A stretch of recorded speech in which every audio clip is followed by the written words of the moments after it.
Hello, everybody. Welcome to a beautiful Sunday afternoon in Pittsburgh, as you can see through my windows. We're so happy to be with you. This is the official kickoff of the Resonance Works 2020-21 season. That's a lot of 20s. We're so glad to be with you. This is the next edition of our Redux and Reunion series that we started at the beginning of the pandemic.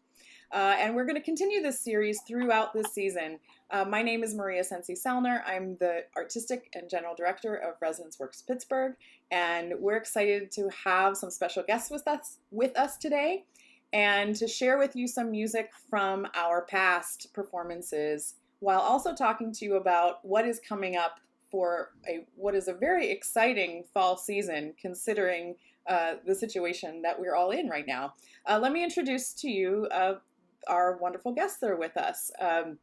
I believe you're seeing the screen that I'm looking at. So next to me over here is Mr. Rob Frankenberry, who is hailing to us from Don't Believe What You See. He's in Lawrenceville.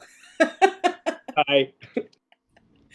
And right below me is the awesome Lindsey Goodman. Hello. Who is where? Tell us. Pickerington, Ohio, my home outside of Columbus. Awesome. And diagonally, I hope I'm pointing in the right direction, is Nancy Galbraith, composer, professor at Carnegie Mellon University, and we're happy that you're with us today, Nancy, because I realized you're the first female composer that we performed any music of, and that was in our first season in our second performance. So, and we've done a lot of your work since then. And where you are in your home studio, I believe, is that right? Mm-hmm. And where is that? Tell us all. Live from Millvale, Pennsylvania. That's right. Okay, and I'm in Squirrel Hill, so we've got Pittsburgh fairly well represented here. This program today, we're celebrating women composers as a lead-in to the series that we are running this September. It's already September. There will be a 3-part series called March of the Women. And if you've been following us for the last year, you know we've made a commitment to performing at least half of the music that we perform in a season that will be by female creators. We really feel a commitment and that in order to normalize the programming diversity that we want to see on our concert stages, that we have to make that kind of a commitment. The centennial of the 19th Amendment, which just happened a couple of weeks ago, gives us an opportunity to underline this commitment and to highlight the work of these magnificent women.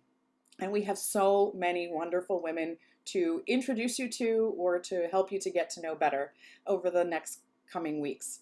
But today we're looking back a little bit on our past, and we're going to start not too far into the past. Last December, on our Amal and the Night Visitors program, it's our tradition to do a first half of music before we present Amal, and we presented this wonderful piece by Jessie Montgomery called Starburst. So let's get straight to the music, and then we'll talk a little bit more after that. Here's Jessie Montgomery, Starburst.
I hope you enjoyed. That was Jessie Montgomery's Starburst from our December 2019 performance in the New Hazlitt Theater. I realized today every performance we have for you today is from the New Hazlitt Theater in the North Side. We're really grateful to have a great relationship with them. We were supposed to be there this fall for our production of I Am a Dreamer Who No Longer Dreams. And we hope we can be there in 1 year to present that piece. Jessie Montgomery, if you're not familiar with her, she's an acclaimed composer, violinist, and educator. She was a recipient of the Leonard Bernstein Award from the ASCAP Foundation, and she's really risen in popularity in the last couple of years. I actually had the opportunity to meet her when I was in New York in January for the Prototype Festival, and she was gigging. She was playing in the orchestra for one of the shows, and it's really wonderful to hear her music. She does a lot of string work. One of our violinists, Dawn Posey, recently posted a video of another piece of Jessie Montgomery, so we hope you will learn more about Jessie Montgomery. On that same program, we had the opportunity to, I think, fulfill a childhood dream. Is that right, Lindsey? That's quite accurate, Maria. See, we got to tell the story. We frame it as we can. We have been featuring our own Residence Chamber Orchestra players in concertos on those December programs for the last handful of years. And not all of the music is holiday. Starburst is not holiday, but it seems appropriate both for December and for summer and September. And so does the music of Cécile's Chaminade, the Flute Concertino. Why don't you tell us, Lindsey, tell us your story and how this was the fulfillment of a childhood dream. Sure. Well, the Chaminade Concertino is a universally beloved work for flute. I think that there isn't a flutist out there who hasn't played it and studied it and taught it, sometimes ad nauseum. And one of those reasons is because it's got beautiful winning melodies and because it's virtuosic and showy. For me, I first encountered this piece when I was all of 14. I was a freshman in high school, and my flute genesis story is that my father played flute when he was in high school. And through all the different things he did in his life, he only really kept his car, an MG Midget, and his flute. Those are the two things that he had. And when he had been studying back in the day, he had quite a library of sheet music, some of which I still use to teach my students. And the hardest piece he had in his sheet music library was the Chaminade Concertino. So I, as a young flutist, I started playing on my dad's flute, and I had always looked to this piece like, this is the hard one. I want to get to be able to play that. And I remember finding a recording of James Galway playing it back when we used to go search for CDs in real live brick and mortar stores, being very excited. And I finally played it when I was around like maybe 14 in a piano arrangement at Ohio Music Education Association solo and ensemble competition. And that was the only time I ever got to play it. I didn't have a real shot to ever perform the piece. And then through the years, I've taught it dozens of times. A year does not go by where I teach the Chaminade to some bright-eyed young female flutist who's always so delighted because the Chaminade is usually the first piece they've ever played by a female composer. And so I had always wanted to play this piece, and I actually did this performance off my dad's sheet music, and it was holiday in a way because that was my big Christmas gift to my father, actually. So thank you so much for making that possible. Absolutely, I remember he was in the audience for the first performance. We got to give that gift to him directly. It's such a beautiful piece. That's what I was struck by. It is just all joy and light, and it makes you, I think you said this before to me, it makes you kind of remember what you love about music, right? I think you said that to me in the wing, maybe, right? During one of the performances. And that's really true. Yeah. So the Chaminade is written for for orchestra, for flute solo, and for orchestra. For our performances in December, we only have chamber orchestra. So we had a dilemma. If we want to do this piece, how do we do that? And what we do is we call this guy over here, Rob Frankenberry, who does all of the things, created a wonderful arrangement of the Chaminade for our chamber orchestra forces, which still had all of the light and twiddly bits that Chaminade wrote, but for our smaller forces. Rob, can you tell us a little bit about the project and kind of how you approached this kind of a endeavor? Well, as you said, I've done quite a lot of, I work a lot in opera, and opera always has too many pieces in the orchestra for your budget and for your pit, especially if you're in a non-traditional opera space. So over the years, and I like to play around with orchestration anyway. It's kind of like Sudoku, musical Sudoku for me, because there's the beautiful orchestration that Chaminade herself made. That, of course, was the starting point. And then you sort of go through it and you think, well, I've got all my strings. So is there any place where there are too many notes in the strings that I have to put anywhere else? And say, well, let's see. Do we have a harp? Well, okay, I have a piano. And let's see, what are the other instruments? And then you think about voicing, and you take everything you can, and then you fill in the bits, and you try to honor the spirit of that original composition. But I probably played that piece then, Lindsey, more times than you, because I probably played it several dozen times before I got to college, as somebody who enjoyed playing chamber music. And then once I was in college, I played for many a flute player over the years. So for me, it was a lot of fun to be able to engage with that piece in the orchestration, which is a version that I didn't know. So that was my ride. Well, and I'm a former flutist, but I never got as far as playing a Chaminade. So it's maybe someday, and that would be fun. But it is. I think you can get there, Maria. All you need is some daily scales and like 6 months. We'll get you there. We'll put that on my list of things to do. It's not that long,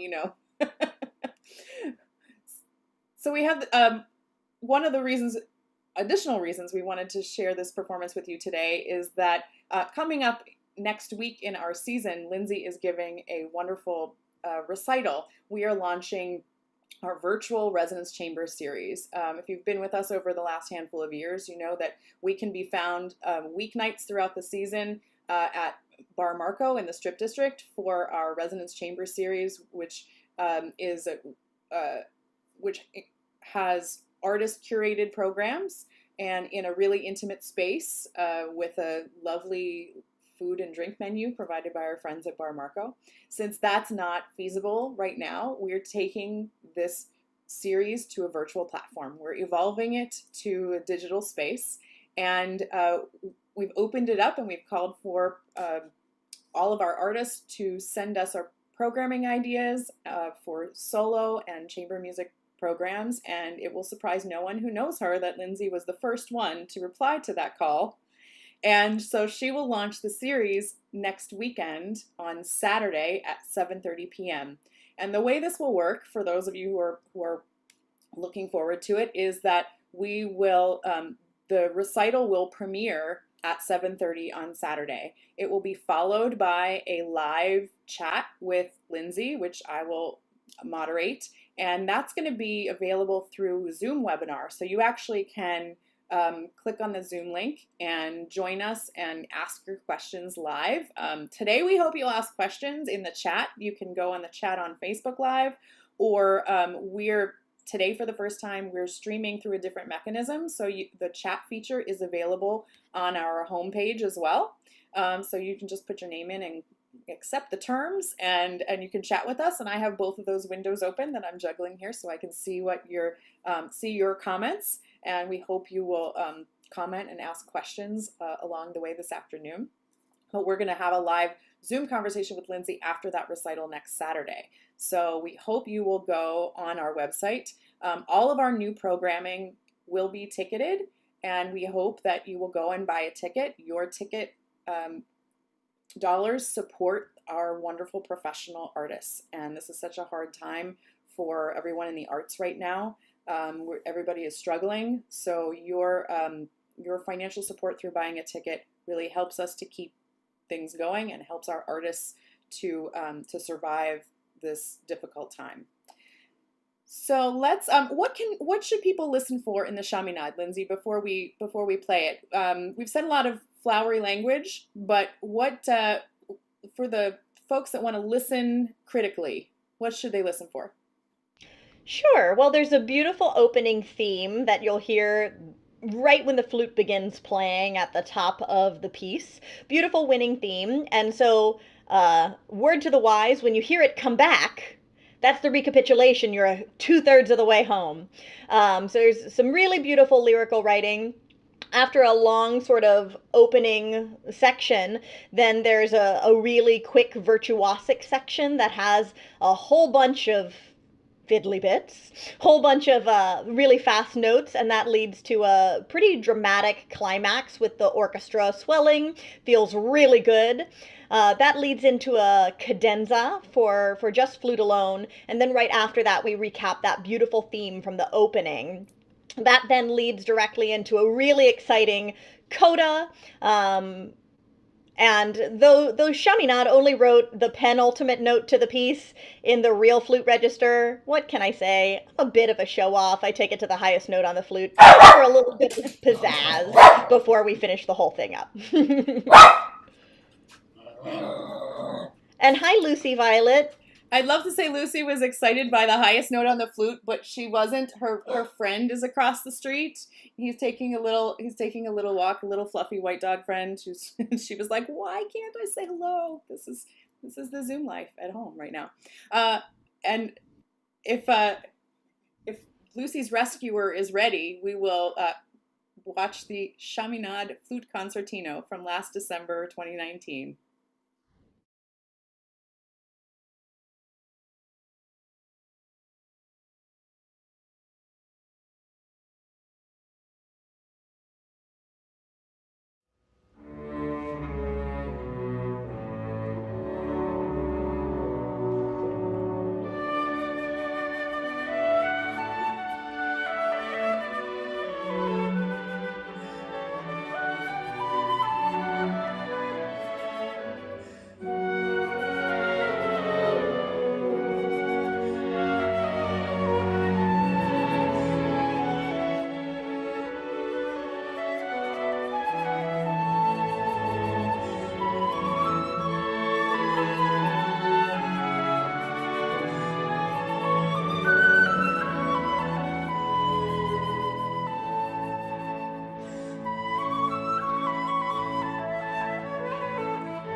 Hi everyone, that was Cécile Chaminade's Flute Concertino, one of the most famous pieces in the flute repertoire, a fulfillment of a childhood dream for Miss Lindsey Goodman here, who is with us today. So how was that for you, to see this performance again, and something that you've had such a long relationship with?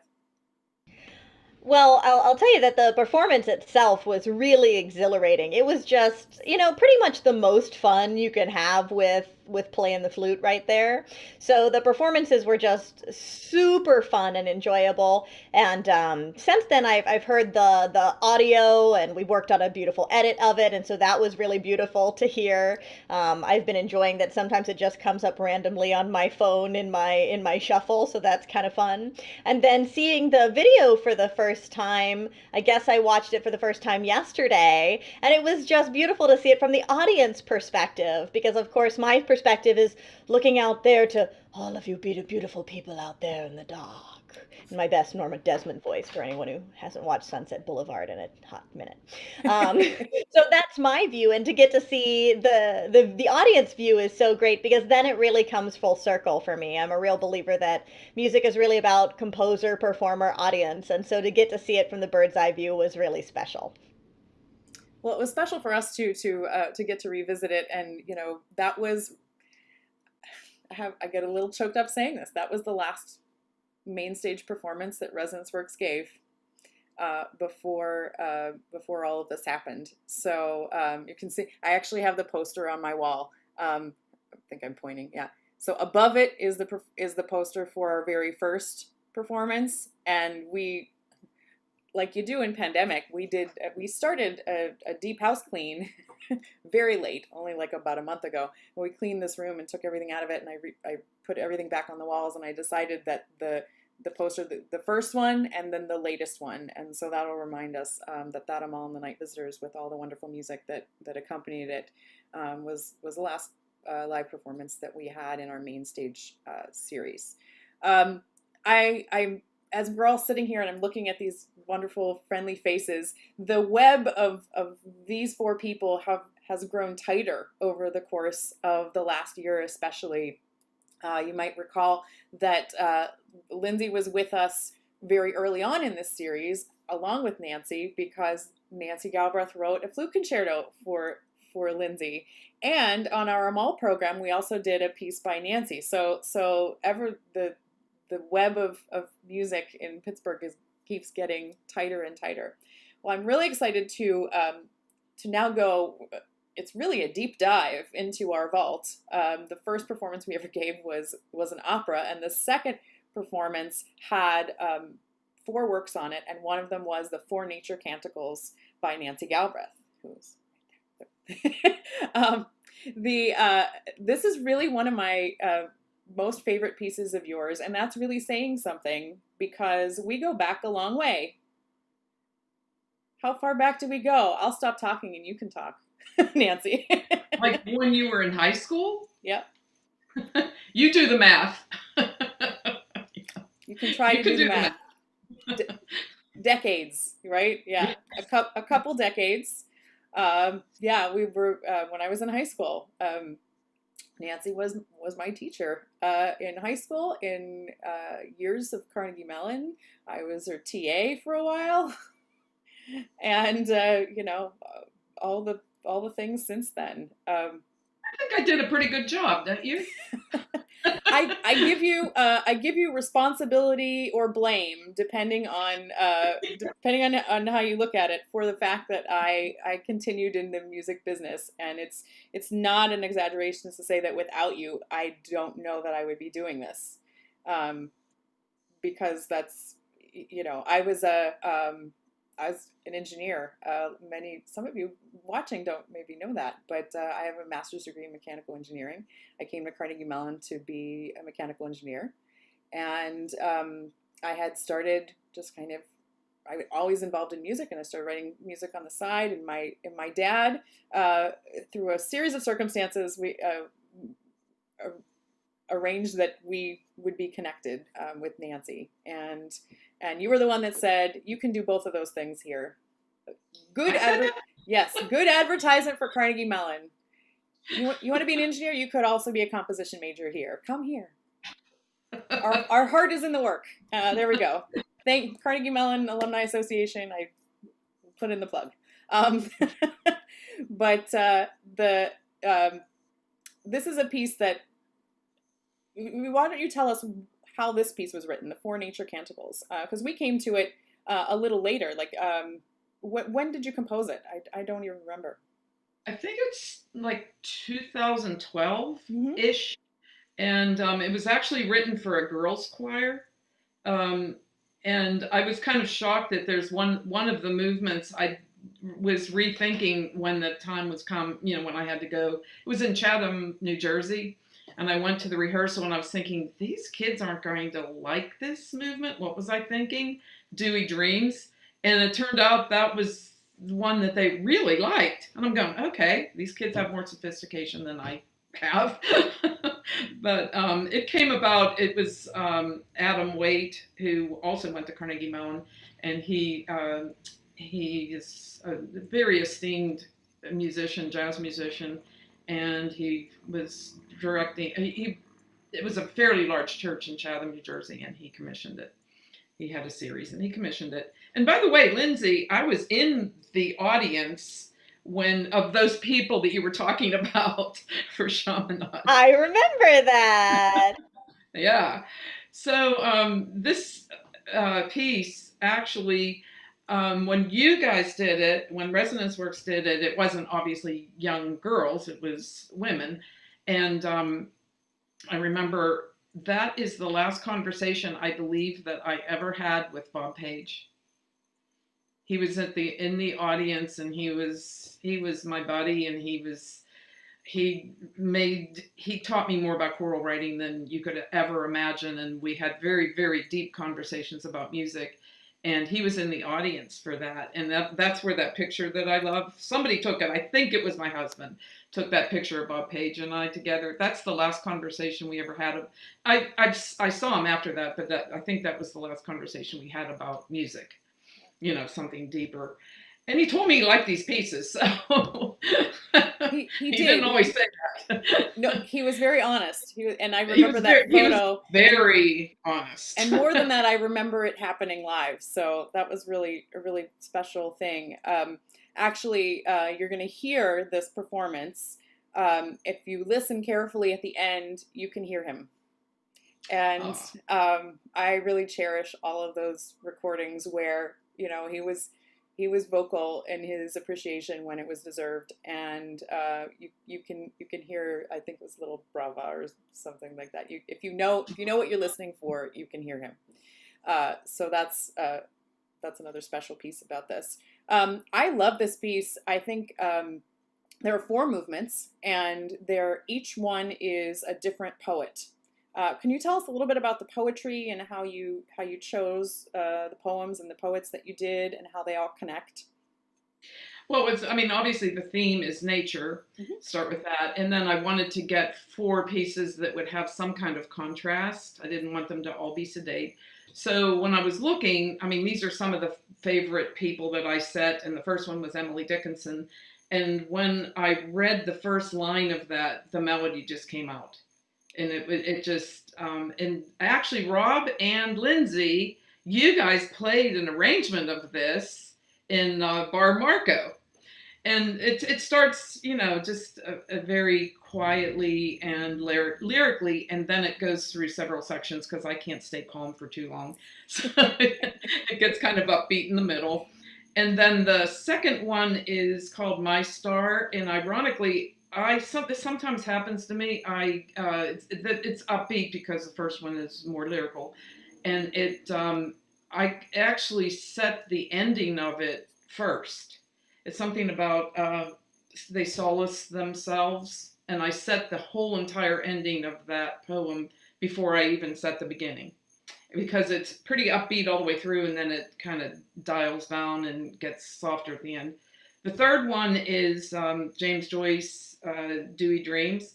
Funny thing about that, if you just hear that title, obviously atmosphere comes to your mind, Dewy Dreams. And there's a funny thing. There is a line in that I still use in my own mind, and it's called Gray and Golden Gossamer. And my husband and I, Matthew, we're very avid gardeners, and I walk outside. In fact, it happened this morning, and there's gossamer over our Pachysandra. And I always say, oh, look how beautiful that gray, and I don't say it to anybody. My neighbors would think I was crazy. Look how beautiful that gray and golden gossamer is. And I think, wait a minute, that's not the way I talk normally. I would say, oh my God, look at all those cobwebs on the Pachysandra. But it's just a beautiful imagery, and it's actually a word that has stuck, and a phrase that has stuck in my mind since I set that poem back in, I guess, 2012. Anyway, and then the last one, I just wanted to end with something very exuberant. And the last one is A Prayer in Spring, and that's Frost. And it's just, I don't know, it's just very upbeat. Absolutely. And it kind of opens up. And I remember, I don't know if it was staged, but didn't they do something with their hands? I don't know, there's something happened. I thought, oh, it happened in my mind then. Never mind. We had a really magnificent women's chorus. It was an ensemble of 9 voices. It's still one of the, we love working with chorus of various sizes, and it was our first one, our first piece like this that we did with chorus and orchestra, and it's still up there with the best. It was a magnificent group of people.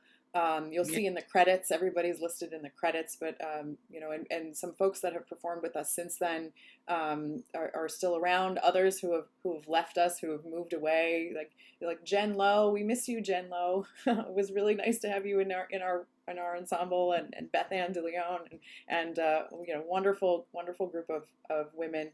And it was really interesting to me because you wrote it for young people, but it's not easy. It's not an easy work, and it was it was a challenge musically for the group that we had, though they were very, very seasoned vocal ensemble. And actually, Rob played that performance, whether he remembers it or not. There's so many.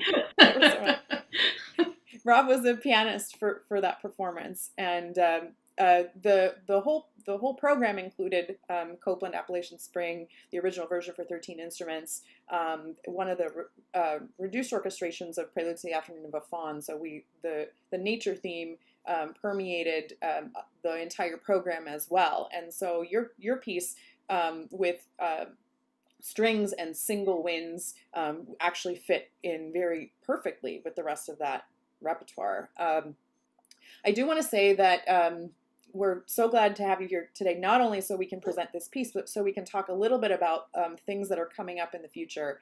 And actually, our new programming, the very first program of our March of the Women series, which is coming up on September 19th, will actually open with a piece by Nancy Galbraith, Music When Soft Voices Die.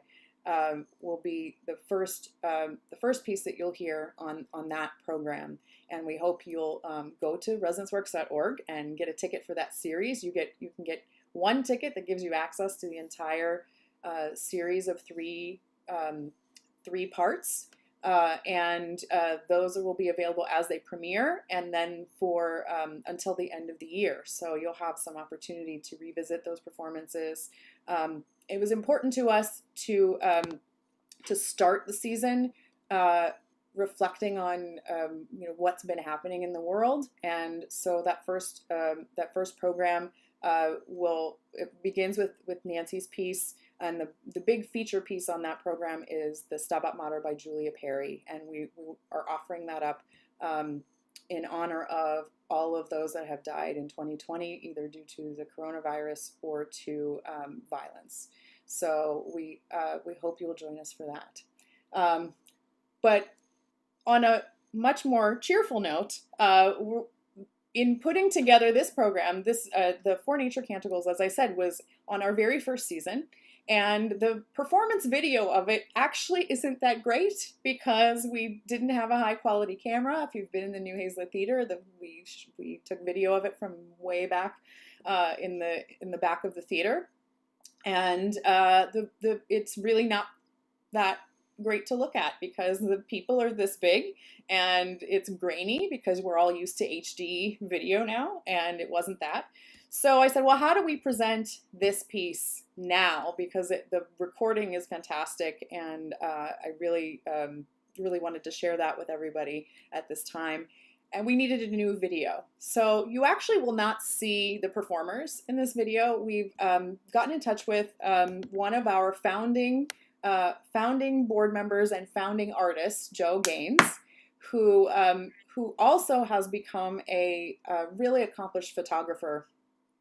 He was traveling as an opera singer. He would also take magnificent photos of everywhere he was in the world, especially places like Hawaii and in the mountainous west of the U.S., in Utah and Colorado.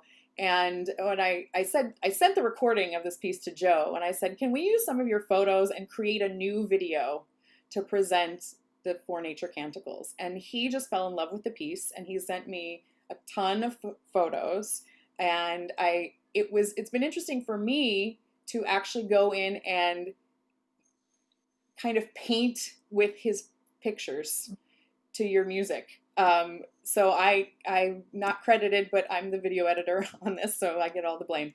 But in hearing the music, and I've lived with it now for 6 or 7 years, and then to go back and see what images he connected to the music, and then to create a visual experience for everybody with those images was really extraordinary and fun. And I hope you have as much fun. We will have all 4 movements, and we do have the text printed at the bottom of the screen, so you can appreciate the poetry in all its clarity, because sometimes there's a lot of counterpoint and lots of voices happening at the same time, so you can enjoy all of the text as it happens. So please enjoy. Let's all take a look at this. Is a premiere video. Nobody's ever seen it because it wasn't done until this morning, of Nancy Galbraith's Four Nature Canticles with photography by Joseph Gaines.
That was Four Nature Canticles by Nancy Galbraith from our 2014 program at the New Hazlet Theater. It was in June of 2014 from our very first season.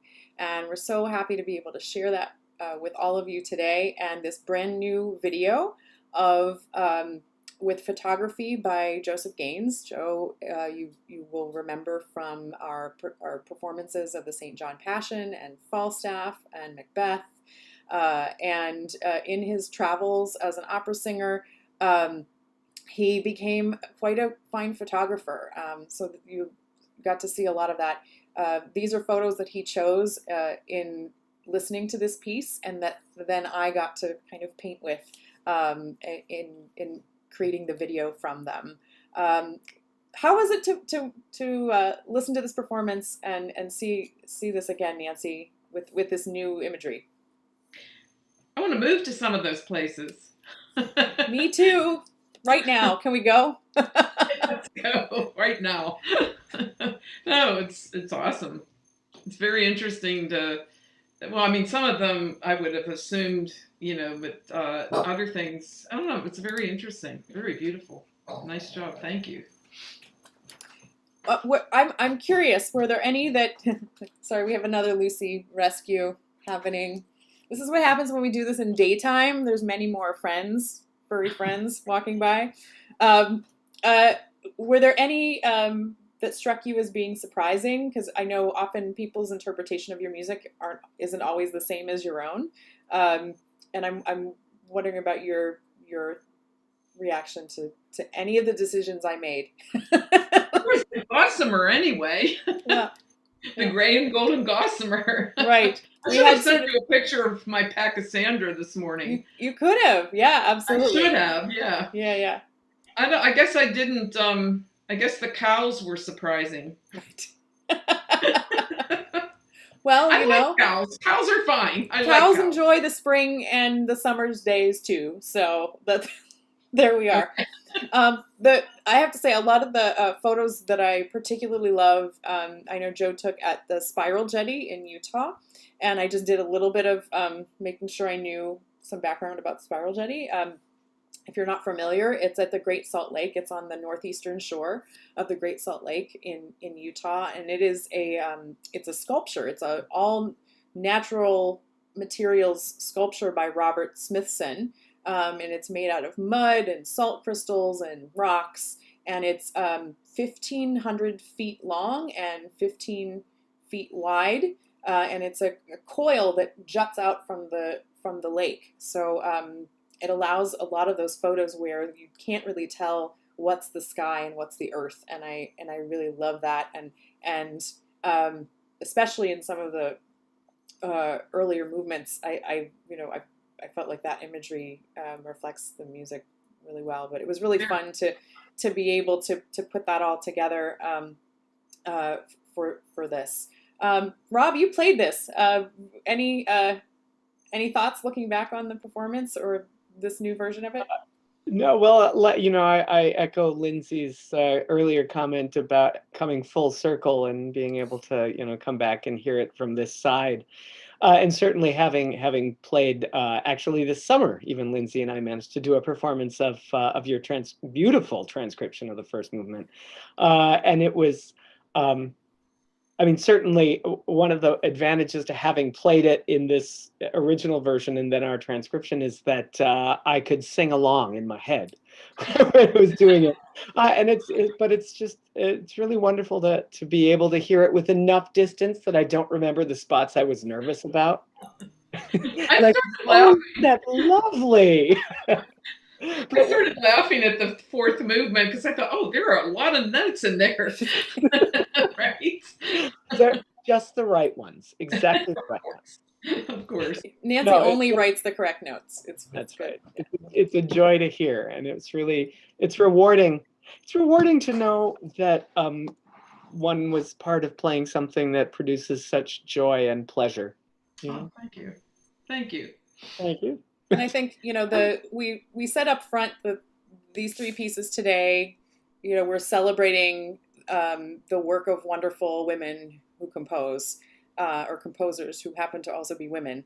But really, the music ties together much more tightly than that, in that Starburst and the Chaminade and the Nature Canticles are all really uplifting. I think they hang together well in any circumstance, and they're all music that you can look to and feel better about life, about the world.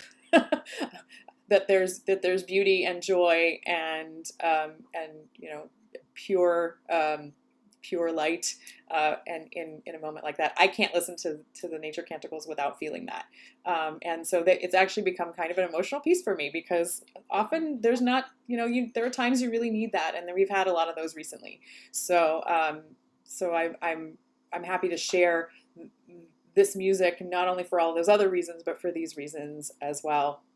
And have this be our kickoff, where we not only get to share this music, but talk a little bit more about what's coming up for the fall. If you're on our mailing list, or if you've been to our website recently, we just announced our fall 2020 reinvented slew of programming, all new. Nothing that was originally planned it's all been revamped and innovated and evolved, and we're really excited because we have actually quite a lot of wonderful content for you. And starting today and starting next week, we'll have something new for you every week for the next 2 months, and that's really exciting. And when we think about presenting performances that are not in a traditional context, when we're not gathering together on one day at one location to experience a performance together, we started to think outside of the box and say, well, how can you take in a performance when we take those limits away from this? And so we have several things that are series. On our main stage. Our main stage performances are now a couple of series so far. I referred to this one earlier, the March of the Women, which we were supposed to have a chamber music evening at Bar Marco in April, and we decided that we just needed to blow that up into something of real epic proportions. So there'll be 3 parts to our March of the Women program. As I mentioned earlier, part 1 begins with Nancy's music, When Soft Voices Die. We have a song by Gilda Lyons called Hold On, and then the Stabat Mater by Julia Perry. Rob, can you tell everybody a little bit about Julia Perry? Because probably, I'm going to guess, not a lot of people know much about her. Julia Perry was actually, I think, from Lexington, but spent the last 20 plus years of her life in Akron, Ohio. So my husband, Roger Zahab, actually met her and has some of her original manuscripts that the family gave to him to look at.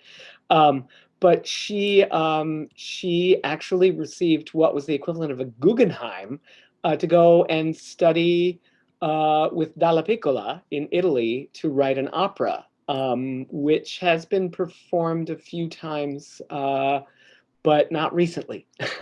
So, and this Stabat Mater is one of her better known pieces, but really not nearly well known enough. And she was a really fascinating woman who was very adventurous and very experimental. There's a piece called Homunculus that is probably among her best known works. It's sort of percussion ensemble piece. But just a really, really brilliant and never settling kind of character, just always pushing her own envelopes. Well, I've really loved getting to know her. It's actually a score that has been on my short list for a while, over a year. And as events transpired over the course of the last 6 months, it became a priority for me. That was the score I went to and that I wanted to do the most in this time, both for the music and the message, but also because we could do it. It's written for contralto soloist and string orchestra or string quartet. We're kind of splitting the difference. We have string quintet. We're including the bass.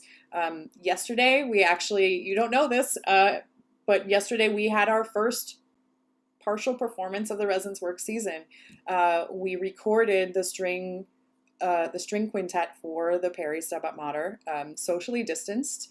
We're grateful to the Pico School of Music, that was our venue for that, and our soloist Lucia Bradford, who we were introduced to by Demarius Cooper, who many of you know, will be recording her part of this separately because of the situation that we're in.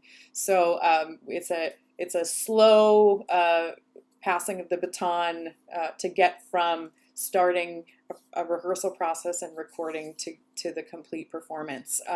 It's really a piece I think people should know, and they should know her and her work. I feel connected because I was 6 years driving back and forth to Akron, Ohio, in my time with the Akron Symphony Chorus. Lucia, our soloist, is also a grad of Westminster Choir College, so we have all these connections to this wonderful piece. Part 2 of the series will actually be a very quick and thorough, well, not so thorough, but a very quick survey of art song by a number of women composers. There's a fantastic piece that I got to know a handful of years ago and have been anxious to program by Rachel Peters, who is a New York-based composer right now, where she writes a work that the main character in the work is the composer Ethel Smythe. And Ethel Smythe speaks to us from the beyond.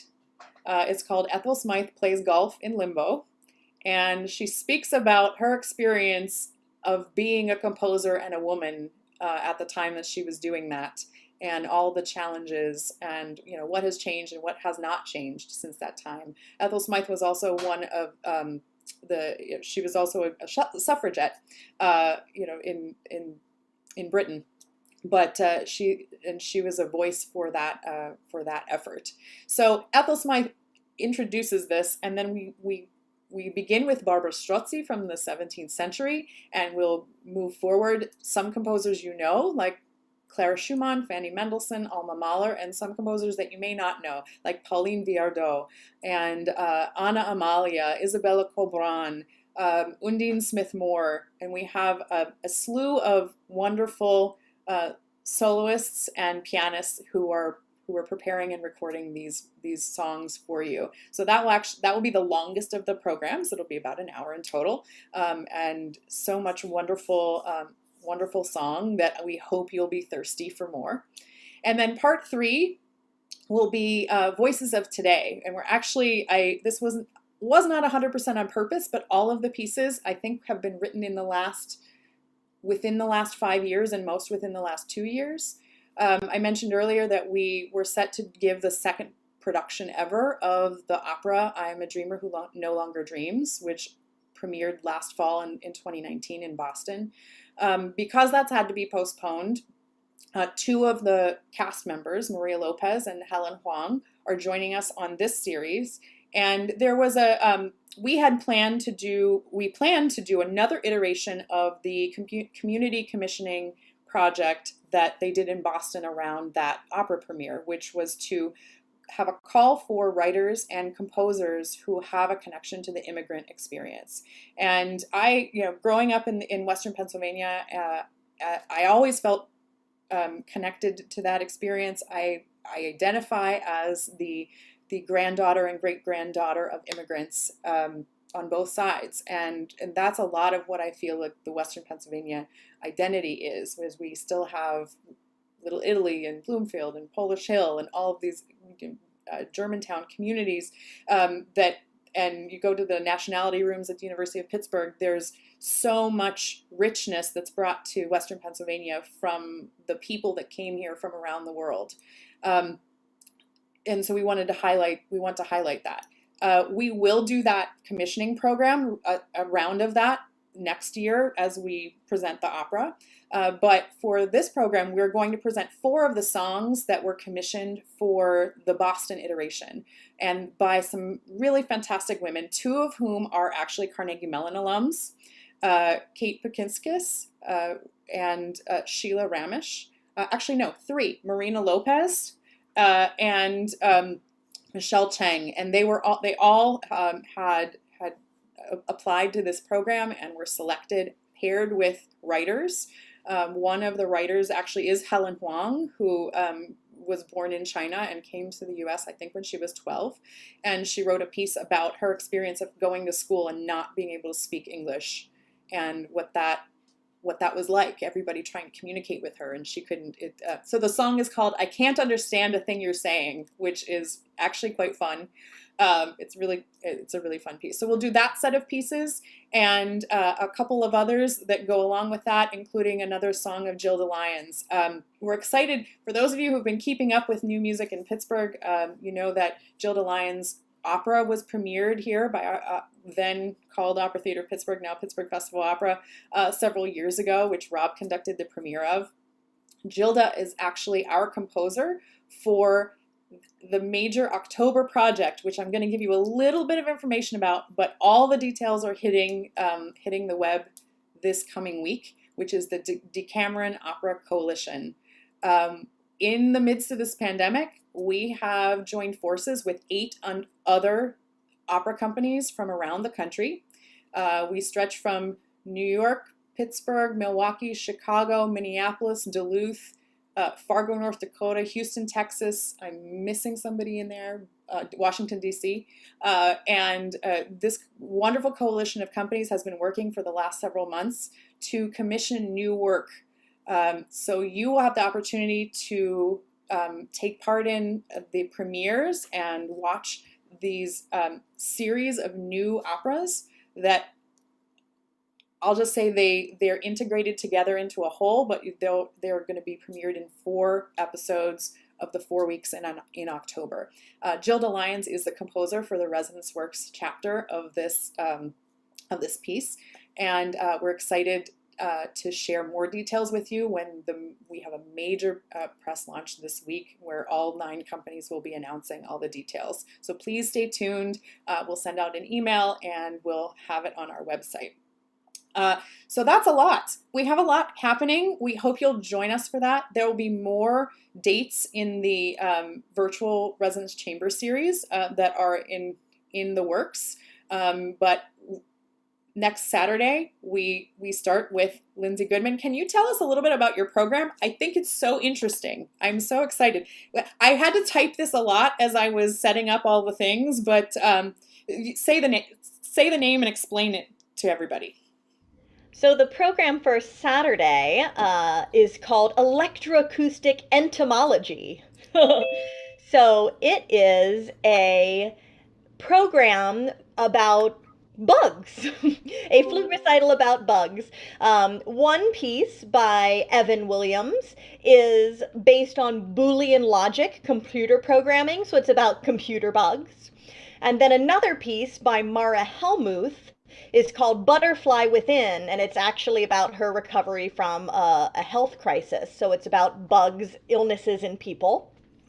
And then the final work is by Eleni Lilios, and her piece is called Among Fireflies. So it's actually about bugs.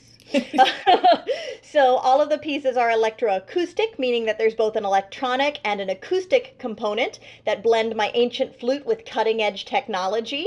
It's the case that 2 out of these 3 pieces are never the same twice because the electronics actually respond in real time to the performance. So you'll get to hear an entire bug-based electroacoustic program.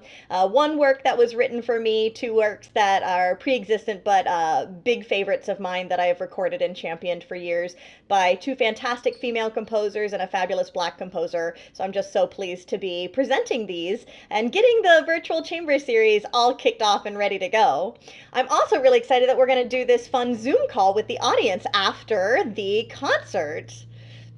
Yeah, so that'll be really fun. Absolutely. So if, we hope you'll join us for Lindsey's concert. So the way to do that is to go to our website, www.resonanceworks.org, and you can see on our front page that we have a write-up about the announcement of our fall season. There's a performance calendar, so you can see weekly.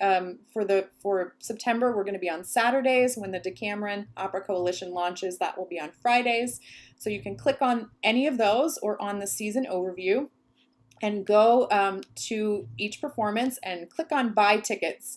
We hope that you will support our artists in this way in order to see these wonderful performances. You buy a ticket. There's also the option to add an additional donation. We've made the ticket prices, I think, fairly low so that are accessible to a lot of people. But if you are able and interested, you can add an additional donation to your ticket price. And especially for the virtual Resonance Chamber series, that supports directly the artists that are involved in those specific performances. So you go there, you buy a ticket. We're using a new ticketing platform now that'll handle all of these virtual and online performances. You will get a confirmation email, which has both a button you can click or a code that you can type in if you like to type in codes. And you go to the site and you log in, and you'll get access to a page where the performance will be. There'll be links on the side, one for the performance and one for the Q&A afterwards, and that will be a Zoom link. And so you can join us in Zoom. You can ask your questions directly, not just typing them in the chat. Lindsey has talked about she'll have her flutes on hand. If you want to know, how did you make that noise? How does that work? You can get all the wonderful technical secrets behind the scenes, and we hope that many of you will join us and interact with us in this new way. Looking a little further down the road, some of you may remember that we had a benefit event scheduled for April, a wacky madcap look at the works of Verdi by Vegetables, and I want you to know that that's still in the works. It is becoming the very first vegetable puppet opera movie. We completed principal photography last week after an 80-hour shoot with over 100 vegetables. Some of the veggies in my fridge still have googly eyes in them, and Rob has been really helpful with that, both acting and playing behind the scenes. So we hope you'll stay tuned for that. We'll be starting to tease that with some photos and clips in our social media. So stay tuned for some interesting stuff underway, and we hope you'll join us for the rest of this fall. That's an awful lot of talking by me. The three of you, can you tell us what's coming up next? Lindsey, of course, we know you have the recital with us next weekend, but what else is happening in your life and work right now? Well, the fall semester has just begun, and so I am back to teaching what amounts to a full-time load over 4 studios. Just started a brand new adjunct position at a college in Ohio in addition to my previous ones, and then planning some exciting things that are going to be coming up. So in October, I'll be doing a live streamed program that I call Deja Flute, which will be kind of exciting. And then in November, I'm really thrilled about the project that is now a couple of months in the making. In November, I will be doing a world premiere event of 3 pieces that have been written for me since the pandemic. And this will be a program where I perform the piece, then there'll be a conversation with the composer, and then you'll get to hear the piece again while watching the score. So something that every composer ever wants, which is a second performance in the same performance. So you can connect with me at lindseygoodman.com to get my newsletter and find out all the great details about those things. That's very exciting. Nancy, what's coming up for you? Straight. Well, I've had 2 premieres that have been canceled. So hopefully, one of them was supposed to be an organ concerto that was to be done at East Liberty Presbyterian, Edward Moore, and that was canceled. And then there was supposed to be one, Stephen Schultz and David Harding and Contemporary Ensemble at CMU. That was canceled. And I wrote, anyway, it's been a rough time over here in this little world. Yeah. But I'm working on something right now. It's very interesting. It's a piece that they're going to teach a new course at Carnegie Mellon in the music department, where people are learning, students are going to have to learn on their own, because a lot of these kids don't have this background. You're going to take your violin part and you're going to learn your violin part and what do you do to make the best sound, learning how to use click tracks and a little bit.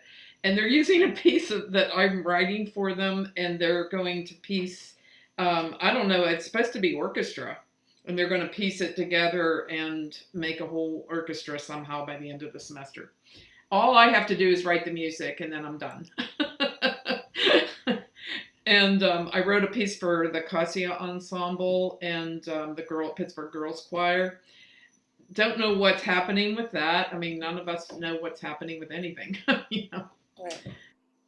So I'm like kind of in a different place, because I'm just writing music and then I'm waiting for the premieres to happen or not. And hopefully they will eventually.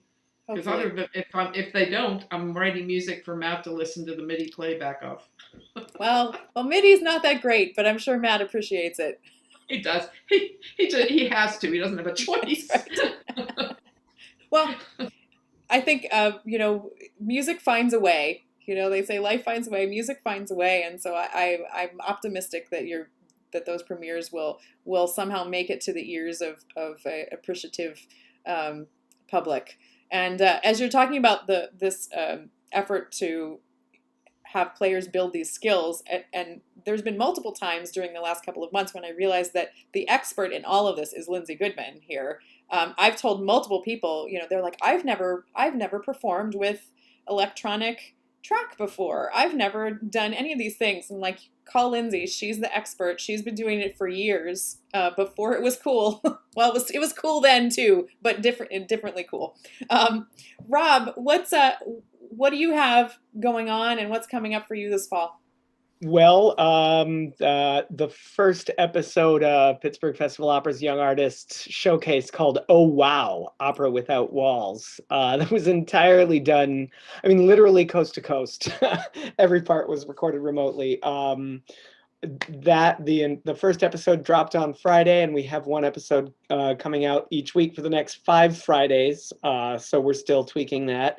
I believe there's still a little bit of musical zhuzhing and cleaning up that that I need to do with you, Maria Sensi Sellner, on Verdi by Vegetables. But I'm looking forward to seeing that come to fruition. And actually, I have just started working in earnest, getting back to the keyboard on a program of piano works by my friends Judith Weir and Amy Williams here in Pittsburgh, and there are a couple other composers that I'm considering, but also a wonderful Letty Becken Alston wrote for Rhapsodies for Piano that and I met her once, so I'm thinking it's all going to be women that I've met, but so that's kind of my current. And then of course the Mildred Miller vocal competition Mezzo edition is coming up, and that'll pretty much devour my October as I work with the singers to get all of those audition tracks and recorded and filmed for the finals. Calling all mezzos, right? Yep, all mezzos. Woohoo! Speaking of Mildred Miller, the piece that is being done, Music When Soft Voices Die, was actually commissioned as in memory of Mimi Lerner. Yes. Yeah, who was, very well. I don't know. I guess you'd have to. I don't know how long she's been. And she and Millie were close. Yes. She and Mildred Miller were very close, and she Yeah. taught it. She was a beloved teacher at Carnegie Mellon for many, many years. Also a cantor at Road of Shalom, I believe. Yep. Yes. Yeah. And so anyway, that was in honor of her. That piece was written. Wonderful. Well, it's so nice to see all of you. If you can't tell, the 4 of us could just chat for forever and ever.